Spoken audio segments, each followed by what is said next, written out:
Décidément, il y a quelque chose de terrible dans ce coronavirus.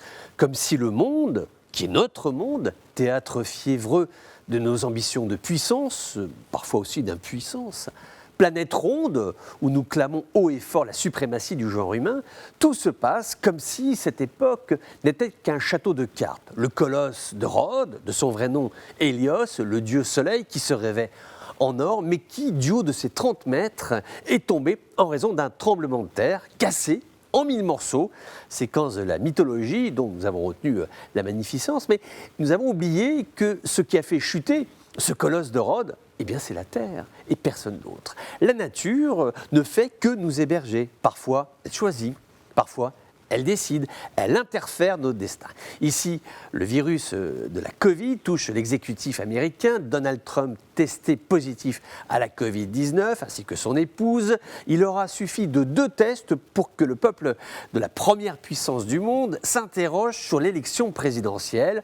Bien sûr, les États-Unis sont un pays solide, il y a des institutions, une classe dirigeante, même avec plus de 200 000 décès, une économie en souffrance, le pays ne vacille pas, là n'est pas la question. En revanche, l'impact de cette quarantaine présidentielle sur le déroulement de la campagne est un vrai sujet. Dans ce pays où la démocratie est une idée centrale, les détracteurs de l'Amérique disent même d'ailleurs que c'est une religion déguisée. La notion de consultation populaire est essentielle. La Covid-19 touche ici à l'essence même de cette nation, le vote, le choix de celui qui va diriger.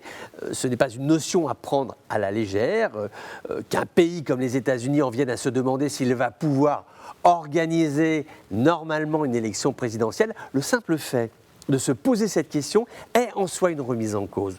Non pas sur les fondamentaux du pays, nous l'avons déjà dit, là n'est pas la question, mais une remise en cause du bon déroulement d'une élection qui reste un instant solennel, puisqu'un peuple choisit le nom de celui qui va les diriger.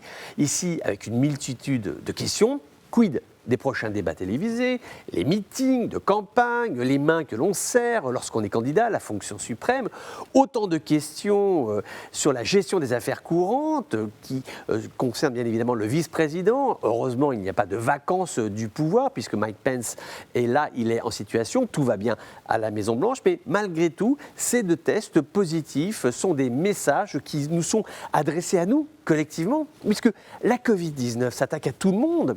Les gestes barrières, ce ne sont pas des plaisanteries.